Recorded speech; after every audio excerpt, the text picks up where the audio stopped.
Pozdravujem ťa, žena.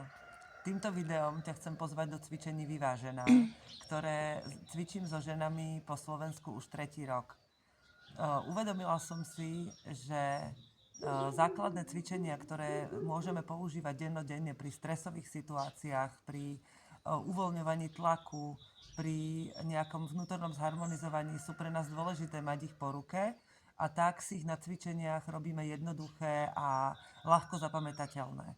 Verím, že keď budeš so mnou prechádzať rokom jedno cvičenie za druhým, tak si osvojíš akýsi pomocník alebo nejakého pomocníka pre cestu k tomu, ako mať po ruke vždy možnosť vypustiť a osviežiť ducha v každej chvíli, keď máš nejaké napätie alebo proste len potrebu sa uzemniť a ústredniť sa.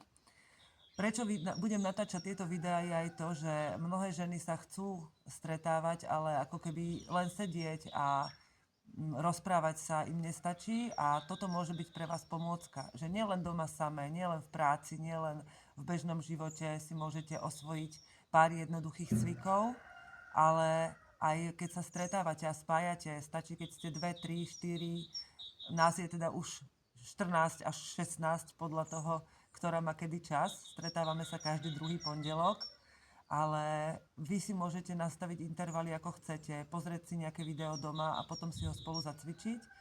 Môže to byť pre vás spájajúce. Nám to do skupiny prinieslo veľkú sesterskú kvalitu, veľkú oporu, a tým, že tie cvičenia sú naozaj také ako aj oživujúce vnútro, tak nám to prinieslo aj veľkú výživu do našich bežných dní a podporu, aj keď nie sme jedna vedľa druhej, už na to myslíme a vieme byť spolu aj na diaľku. Každé cvičenie má svoj čas, kedy je dobré ho cvičiť v rámci roka.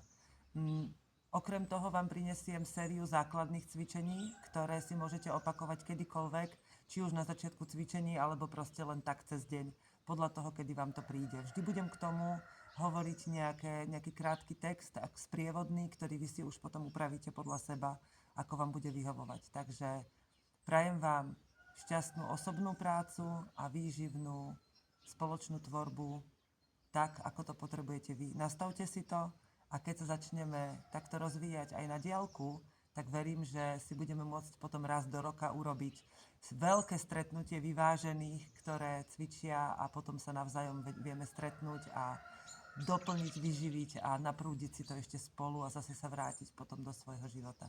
Takže môžeme byť vyvážené kedykoľvek chceme a tieto cvičenia ti v tom môžu byť oporou. Som